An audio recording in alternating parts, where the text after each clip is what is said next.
from each of the sessions. So we have a panel of stalwarts to my right. Hello. Right now, we are going through a phase of talent war. We all know that. Talent is the key right now to get the strategic advantage in the businesses. Everywhere, all organizations are looking forward to the talents. Now, but talents are changing their mindsets. They are also looking forward to the companies which are actually help them out to meet their future needs. What kind of employee value proposition they are getting. This employee value proposition is not only limited to the salary and cost. They are looking forward to the culture. What cultures they are going into. Culture of inclusion and diversity. Culture of flexibility of working. Culture of skill development. Culture of further education through the companies. So that mindset is becoming very, very demanding in the employees to join the companies. Still, those companies which are rigid in terms of inducting people, in terms of their rigidity, no flexible working hours, they will face a lot of challenges. Company needs to understand the need of the employees at this hour. Millennials need to understand people, even women employees who are at home, flexible working hours. So these are becoming very, very challenges for the companies to hire and get good talent. If you remain rigid, you will not be able to get the strategic advantage, and in days to come, you will face problems to survive in the business, because more flexibility, innovation is highly demanded, and you need to face that reality check. Meghdut, we always see a big brain drain happening from the city, and we are filled with Kolkata entrepreneurs, right? So from the technology perspective, how any entrepreneur can attract the local talent or probably bring back those heroes, say somebody who is fascinated with Gurgaon or Bangalore of the world, back to Calcutta, our own city of joy? It seems like a hackathon question for Rekex. Huh? ये अपना problem statement दे दिया, अभी solution भी आप ही निकाल दो. ठीक है, Saturday morning, might as well make good use of this audience. Secret मत बताओ सबको. नहीं हंसा रहा हूँ यार. Saturday 11 a.m. might as well do some social service as well. Hi everyone, my name is Meghdut. I'm the only non-HR professional perhaps on this stage, but I do deal with a lot of young people owing to my position at Techno India Group, where we are working with currently about 100,000 students across 8 states of India. And our headquarters have always been in Calcutta, and one of the biggest problems plaguing me, at least in my generation, I feel, is it's great that the last generation, when they built this group and changed the way that private education works in this part of the country forever, taking education, privatizing it for a state which has always been communist in nature, which did not believe in privatization. We were able to at least keep the young people in the city for a bit longer, which was 4 years, 5 years, the duration of whatever degree was there. Because at that time, a lot of the young people were leaving the city and moving to South India to study, for example. But it didn't inherently solve the larger problem, which is kids still leave after they finish their bachelor's degree or their master's degree. And it's not even a technology question, if I may put it that way, Gaurav. A lot of it is what kind of brands we're building out of Calcutta. Are the brands aspirational? Do young people even really want to work there? Now, I'll give you an interesting example. So, in the last 7 years, I have not hired anyone outside of LinkedIn, and all of it has been purely organic. I'd put out a post asking for young people to join in a very heartfelt way. The only thing that I can give, I think, is heart. That why don't you want to come back and work with me, and let's do something interesting together.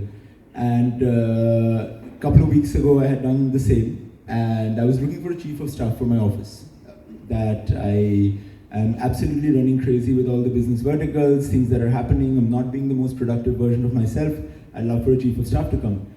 Got a bunch of really random requests for the position, but one that really stood out for me is this boy who originally was from Calcutta, studied in Calcutta, went to IIT Kharagpur, bachelor's, master's, and was working in AB and Bev in this Anheuser-Busch and the Budweiser and Corona's parent brand, out of Bangalore. Young boy, 25 years old, and the kid flew in from Bangalore to meet me.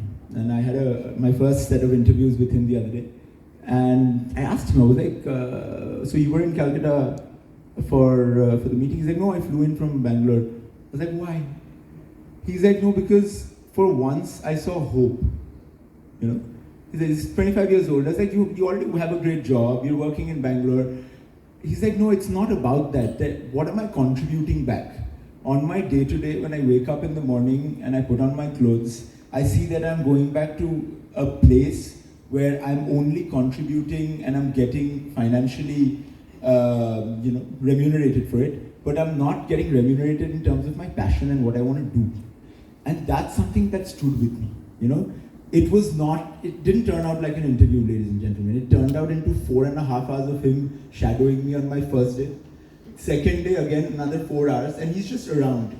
On the go, he's taking pointers from the meetings, analyzing them, like data sets on the go. At the end of the meeting, already actionables are ready.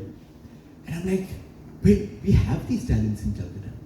This kid is so much more structured than I am in my thoughts. And with my 17 meetings a day on 27 different topics, I need somebody like that to make that work for me. And I'm just taking an example on this one, and of course, he might be an exceptionally good candidate, and I haven't decided if I'm going to hire him yet, but maybe another 2 rounds of interview and we'll see. But the point that I want to make here is, when I look at this problem that you put from the other side of the table, right? Not as an employer brand, but as a group of education institutions which is preparing kids for the next generation. I think the one thing that I personally try to give back to my students is find ways of differentiating yourself from the rest of the class, because everyone's studying the same thing at the end of the day. Your daily actions is what sets you apart. And 2 is, don't settle for less. I'm happy if our students from Techno India go and work in companies, globally, nationally, wherever. Makes me a little bit sad that they leave Calcutta. Yes, of course, and we just have to work collectively on that. But they should not settle for less. Just because I would want to actually work towards solving the problem, that we build better employer brands, we build better, more attractive companies and organizations where students feel, or professionals feel valued, and then hope that they come back, and not the other way around, not that they come back and make it happen. So these are, again, philosophical thoughts that I go through in my head a lot, but hopefully with unified action, I definitely believe that we can do great things for employer brands here. And when Meghdut talks about hope, right? So the entire room filled, and taking the knowledge for the HR domain itself deserves a big round of applause, guys. Let's move to the next person, who is from a non-HR to a typical HR mindset, running more than 30 years. What do you feel all the MSMEs, what goes into their mind, right? When they always think, well, somebody else probably larger than me can attract talent, they have more resources, so they must be juggling in those thoughts. So can we just try to sort out that mindset at least? Yeah, thanks Gaurav. First of all, the way to hire is to try and see if he's not hiding that guy. I'll take him. Yeah, that's the way. Spot talent wherever you can. But coming back, the question is very close to my heart as an MSME, small organizations, and I get that question twice a week. How do you hire or attract talent? First of all, is attracting, and then hiring and onboarding, and basically also retaining. And large organizations are always looking for people. We know that, and they have all the resources to hire. They have processes. They have branding budgets. They have the brand which attracts people. They can show more predictability. Everything is in the side of a large corporate when it comes to creating a career. How does an MSME find that? Because believe you me, and as I mentioned in my introduction in the morning, that if you're not able to build a great team, you will never be able to grow, and we all know that, and that's why we're all here. So it's a very, very critical problem statement that we have. I think the answer is something which I have possibly learned, is create a culture. sometimes you stay in a culture which fits you, which you enjoy, so if you've been able to create a culture, because you can't fight the brand, you can't fight the money. I mean, there are organizations ready to pay double than what you are, but then how do you retain those people? If you're able to give all the comforts that they want, and let them fly, let them be innovative, let them experiment. Humans don't only want money, and we've all known that. There are so many other things that one desires. Are we as a MSME able to think about the 20 things that we do right? And I always say, if I was in that person's place, would I stay in the company? You know, if you are able to reflect that, because if you are able to identify and you're able to fit in that culture, you will try and create a culture which makes it, I heard somebody long back mentioned that if you create an organization where your children can work, then you've created and are treated in par with your other. So I see that, and that's what we need to create. So I think the only way we can fight a large brand is by creating a culture which is warm, which is friendly, which lets you grow, which lets you innovate, which, I mean, like Jeet said, I mean, in fact, I'm very happy with the brand. Like I said, they still have to talk about care and stuff.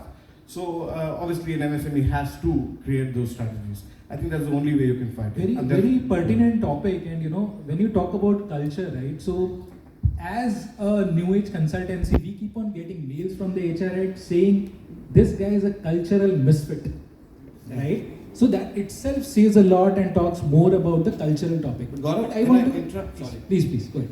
You know, we say they're cultural misfit, but my question to all the founders, including myself, is have we defined the culture we want to create? If you're not defined, you have no right to say you're a cultural misfit. I'll just take an example of somebody who's sitting here, Raj. I met him a few months back from Zoho.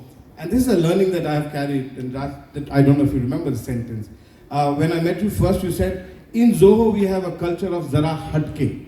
We do things differently. And believe me, I was there with them for 2 days. I saw that sentence everywhere. The culture was Zara Hatke. Everything was so different. So have we created that culture? And that is why they have been able to retain so many people for so many years. Thank you. There has been rise of, employee priorities plus remote work culture, especially after our dear friend COVID, right? So, want to hear from RIL's HR head itself, Abhishek, what is their talent acquisition strategy? Thanks, Gaurav. Before I get into your question, I would take this opportunity to thank Kingshuk for inviting me today. I could not control the temptation of coming here and meeting my old colleagues, friends, after being working in West Bengal for the almost last 2 decades, though I'm now posted in Baroda. It's a wonderful opportunity to reunion the people whom I have admired working with.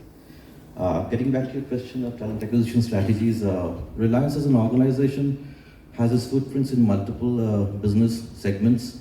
It's not a single business segment that I would like to specify on. And similarly, the hiring strategies are variant, and it's all depending on the business dynamics, business strategies, demographics, diversification, and multiple things are there.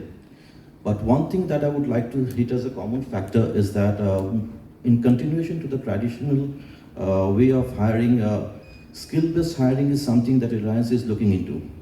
Skill-based hiring is what we are trying to utilize the various data points that comes through the AI utilization, so which we get a lot of inputs based on which we take it forward. Now we are existing in an era of gig economy, in a hybrid working model, in an era of diversified working culture which we promote. So taking this into consideration, we emphasize on skilling and reskilling of people. We see that once we emphasize on skilling and reskilling of people, it almost improves the career trajectory on an upward scale. And this is how we can utilize people adding a base talent from the market. We go on not only with the tie-ups with the various colleges and to picking up the great talents, but also we nurture them properly so that they can be deployed in various businesses and not stick to the same business, same point of time.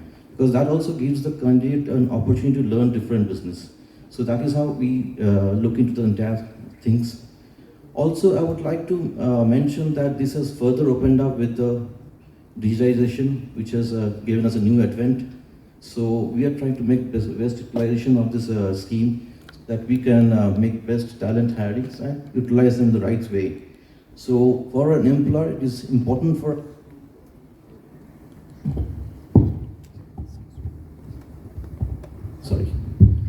employer, it is important for us to see how easily the candidate adapts the organization culture, and we ensure that he or she settles down faster as possible, so that there is a better outcome. So that's how we look forward to it. Superb insight. I'll add on some Yes. on the culture. It's very important topics right now and trending all the time.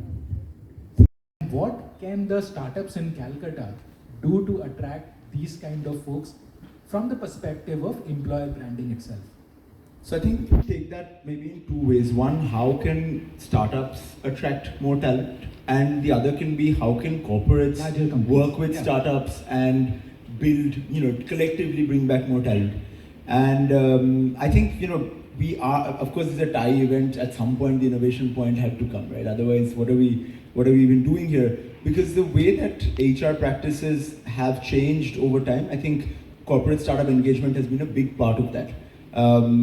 Any major incubator that you look at in the world, accelerator that you look at in the world, they would have some kind of a corporate innovation program built into it.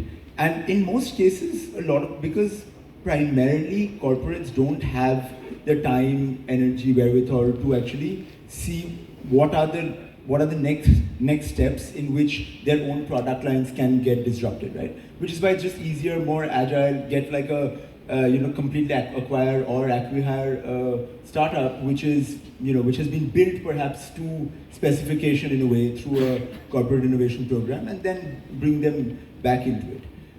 I think the culture point here is very important as well. I mean, even in the innovation point, everything from running hackathons across campuses, boot camps, hiring through that, first getting the internship route, then coming into the organization, all of that works.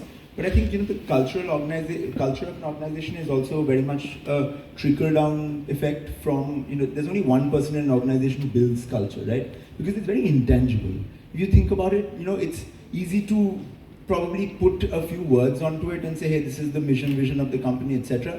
But because it's so intangible, and young people are very perceptive, right? You can't really fool people by saying these are 5 words on a mission statement on a board. That's what culture is. If it does not make sense with what they face in the organization day in and day out, that's probably a bunch of horseshit. And I'm sorry for putting it out that way, because a lot of times we pretend to be what we're not, and that probably destroys more employer brands than anything else. I think honesty is very important when it comes to hiring, right? And there's a very interesting, just this morning, I think one of the first messages when I opened my WhatsApp, somebody had sent that diversity is inviting people to a party, but inclusion is inviting them to the dance floor. And that makes so much sense, right? When you realize that when we talk about empowerment, especially on a day, and first of all, it's the day after Women's Day and we have an all-men's panel. So let's not, I was thinking maybe I don't touch on the topic, no. Then I was like, chalo problem solver bolke shuru kiya, abhi to karna hi padega yaar, kuch karo yaar. Next, let's not have all men's panels. It's just doing a big disservice to where we want to see the world as young people, I think. And not just for the sake of just optics as well. I think it's important that and this is also culture, right? At the end of the day, every brand has culture built into it. The same way that you're looking to hire talent, you're also looking to, in this case, for example, attract attention, and we're fighting for those few seconds of attention span. So it's part of everything, right? It's not just while hiring people, it's also about getting them on a stage and inspiring them on a Saturday afternoon for that. So I think in every little steps of the way, if we do that well with honesty and with purpose, with things like diversity and inclusion built into the mindset rather than on a table, then the rest of the people will come. I love that piece of being honest with yourself and the brand itself. And Abhishek, jumping to you, I mean, what do you feel are probably some of the specific tactics which you can talk from Reliance perspective when it comes to employer branding? which all the audience members can have more like a takeaway from here? Having the opportunity to represent Reliance in terms of branding, I'm talking about India's topmost organization, which figures in the rank of 45 in Global Forbes 2023 ranking. So it is already a statement in itself. The canvas is quite big for Reliance in terms of branding in its various social platforms, in the area of sports, and if you talk about various initiatives they have taken in entertainment and various career opportunities, and the latest inclusion to it is the Vantara. So they'll use no options but to expand their roles and in the employer branding. But when I mentioned about the HR, as an HR, how we're looking to employer branding, it is people are looking forward to join an organization in Reliance, but it is important for HR to make their stay pleasant. That is where the branding comes. And they should be an ambassador or the representative when they go outside the world and represent how the culture of the organization, how a brand is. We have so many flagship programs in Reliance through which we try to nurture the people as a good employer brand. Like we have this CAP training facility, which is the career acceleration program for the hyper, and we try to provide them with career higher path career potentials. We have a program called the Flyer, which is called the first learning young engineers at Reliance, through which you keep training the GETs, which you put them into a kind of an eco-commercial environment so that they can take up decisions in the futures, and we groom them accordingly. We are mindful on building up the women employees through our Adhya, which is empowering the women employees and also putting them into leadership roles.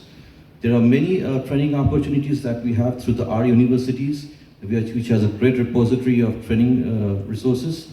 And we definitely motivate people to learn more and more so that they become a better brand ambassador and project themselves in the society, that how Reliance treats them as an employer branding. Thank you. Staying the employees, staying pleasant in the organization, and that says it all, right? I mean, through their entire career, through their entire graph itself, how they feel in the organization makes or breaks the culture. From one HR to another, Shrivesh. So, as predominantly a non-IT group, how do you ensure an organization fostering innovation, parallelly attracting the right talent as well? So first of all, we are now not a non-IT group. In the last couple of years, we have evolved into a conglomerate which is into all sorts of businesses. We have an IT company. Last 6 years, we are running some future tech. We are also into construction, chemical, paints. We are into 2-3 homegrown startups they are doing right now, and they are doing very well. One of the startups almost crossed turnover of 1,000 crore in a span of 1 year, called Juju. So this company is growing rapidly at the rate of 30 to 40%, and in IT also we are doing very good right now in terms of IT services, in terms of IT